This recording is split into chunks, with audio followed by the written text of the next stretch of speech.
There's cakes today, Jürgen. Yeah, there's some over there. Chocolate cakes today. Somebody's birthday? No, it's Easter. On Easter Monday you do that? Then We do now. it's in his house. Great. Yeah, Thank you very much. No problem. Have yourself on the way out. On Easter Monday. We do that like Typical Regan's birthday today.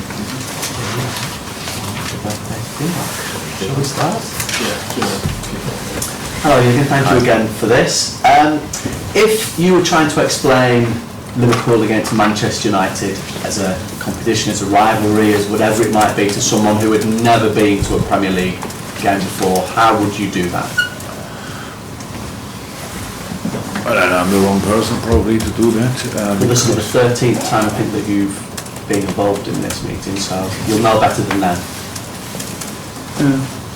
The 16th time actually. Let me say like this, when the moment when they do this, the fixture list, it's one of the first looks you have. When is that? Which time around, these kind of things. Obviously it's slightly different in England because you don't know you get a list and then you know in the first half of the season, but the second half you have no idea because it could be anywhere. It's different in other countries, you might know or not, because it's always the same row of games. You play in the third match day in the first part of the season, you play in the third match day of the second part of the season against the same opponent.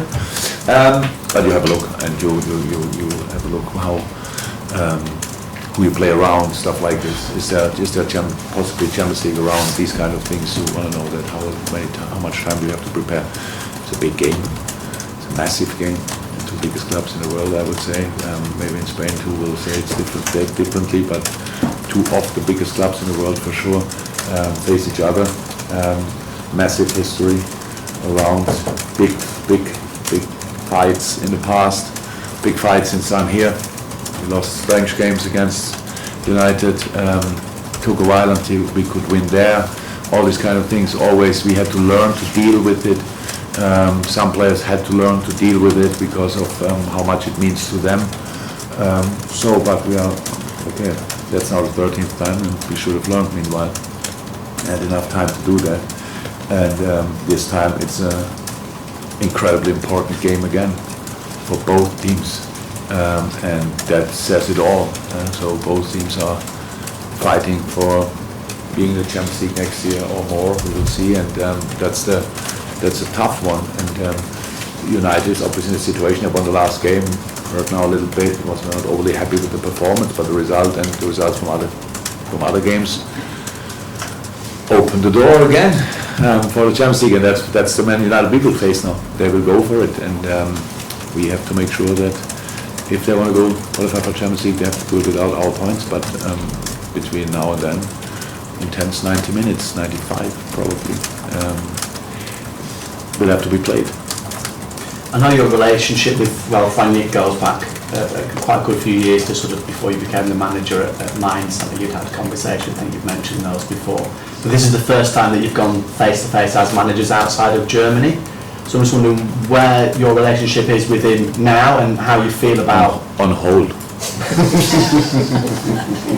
Yeah, we didn't have contact since he's at United. I think that's just due to respect. I respect his job, he respects my job. So how you feel about this game as such against Rangnick? I cannot make Klopp Rangnick or Rangnick Klopp game off it. I don't want to. I respect him for everything what he did during his career. To be honest, he did incredible jobs wherever he was. Took a difficult one at Man United. Obviously, that's clear. Big expectations, these kind of things. Big expectations. Actually, no time to get there because in our business it's like this. But you can see the changes he made, the parts he improved, and that's it pretty much. So I don't. When we now prepared the United game, I didn't think about Ralph in that moment because you watch the games and then you prepare for this team, and it's not Ralph for me. It's a very important football game, very important football game, but the managers probably will not score the decisive goal. So just finally then, if I may, Mo, we know is on a great run of goal-scoring form, shall we say, at the moment, but he does have a rich vein of form whenever he faces Manchester United. Could that be important, maybe, if mentally, if nothing else, for him going into this one? It's a completely normal spell when Mo's going through. We spoke about all the physical demands he faced in the last few months, and, so it's completely normal. I like the game against City a lot, so I played a really good football game. So it's only a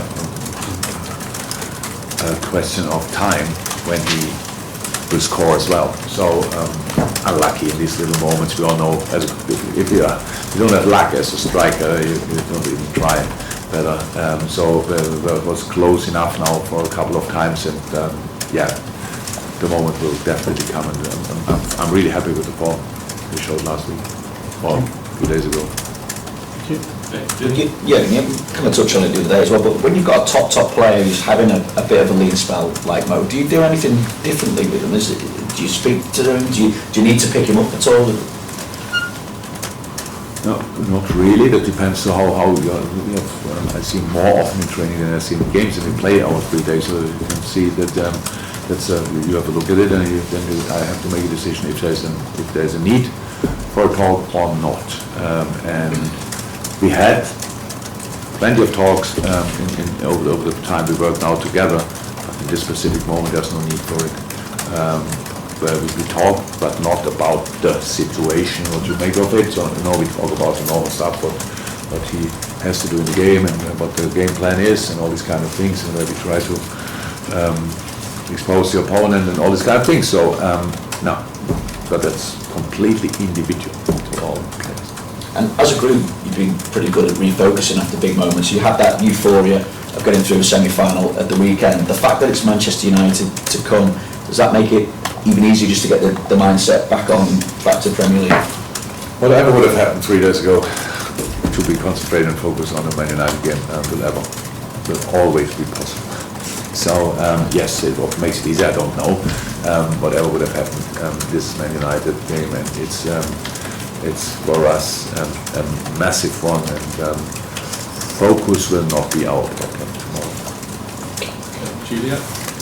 Yeah, just sort of to pick up on that really, the fact that how much time have you had on the training ground since Saturday, the smile there, against City, but also that you will have before this game against United, and you talked about that focus of mind, but the fact you're on this intense run against bigger opposition right now, does it make it that little bit easier?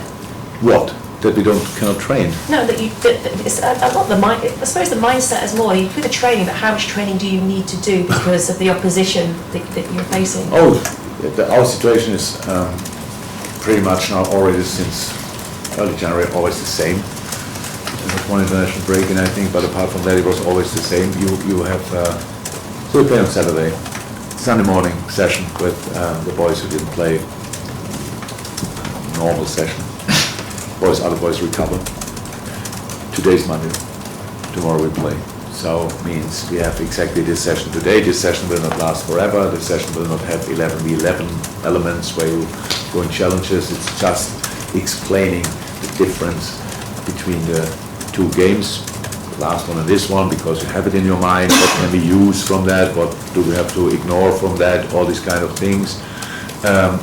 It's really more the longest part.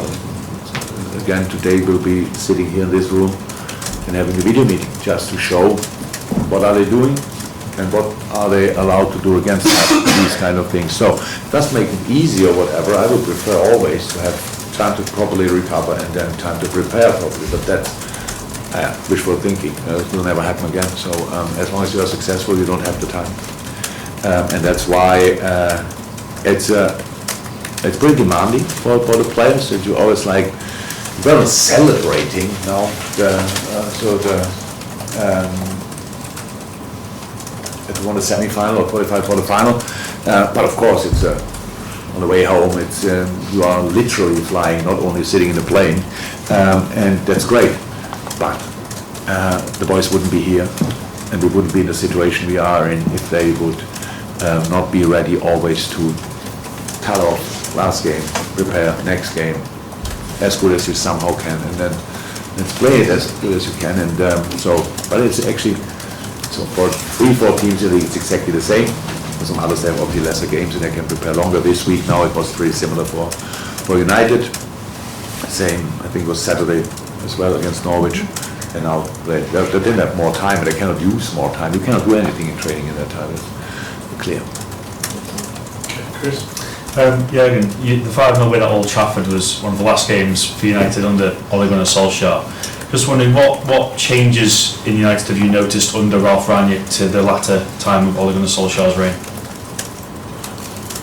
Actually, nothing I want to talk about really. Obviously, I think so. Ralf try to organize the team. That's how it is. Bring it in a clear structure with the squad you have. That's what he did.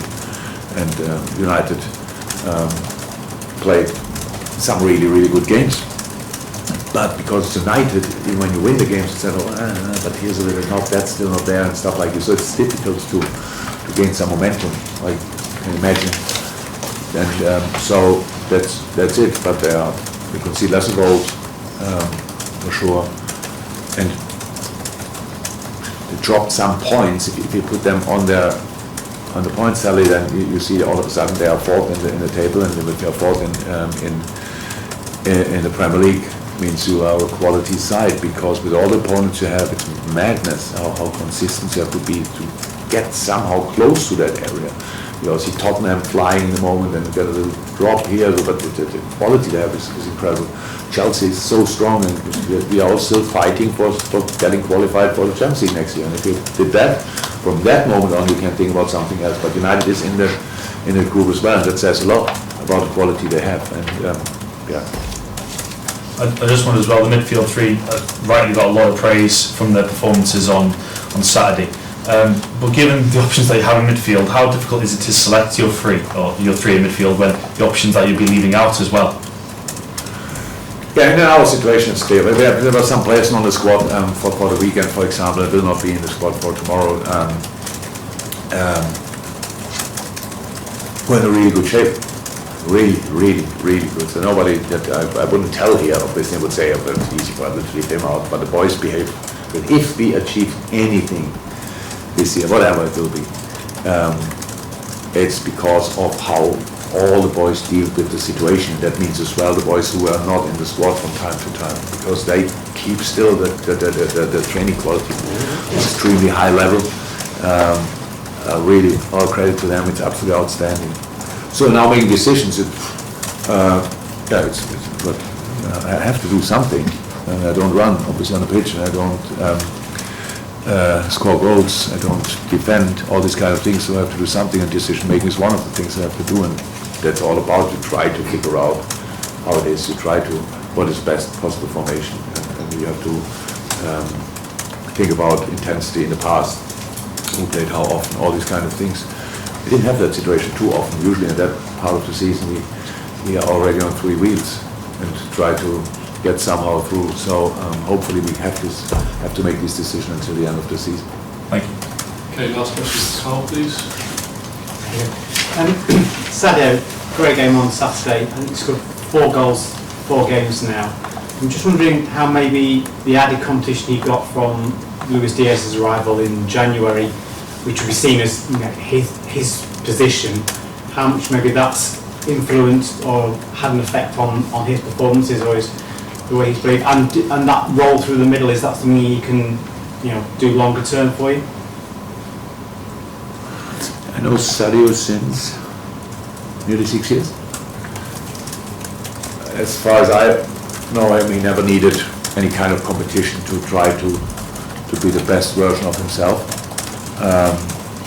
Played for a long time, pretty much all games for us, and then he was fit and performed on incredibly high level consistently. That's it. Bringing Luis, I'm not sure that affected that part of his game. I don't know. It was that was not the reason for bringing Luis. And playing the center obviously suits Sadio as well. Very well as well, so he played for us, scored incredible goals and so important goals for us from the left wing, but he can play the center as well, and we saw that again. But Sadio as well had some physical struggles since he came back. It's not that he could not use. That's what the boy doesn't feel it. Sadio didn't feel it. We could see that he cannot use his immense physicality just like this week in, week out, or all 3 days. That was the problem. And I really felt before the game already against City, okay, it looks like Sadio physically. And that's it, and that's why he could play the game we played. Very important. It was super difficult to defend and very helpful and incredibly important in our defending, because the goal he scored the first one, his first goal, you only can score if you try to get there, and he did that. And you only do this round if you feel fresh enough to do it. These kind of things, this all works together pretty much. No, I don't think that Luis is now a reason that Sadio scored 4 goals, but somehow maybe as well because Luis obviously can keep a last line pretty busy, and it opens up always gaps for other players.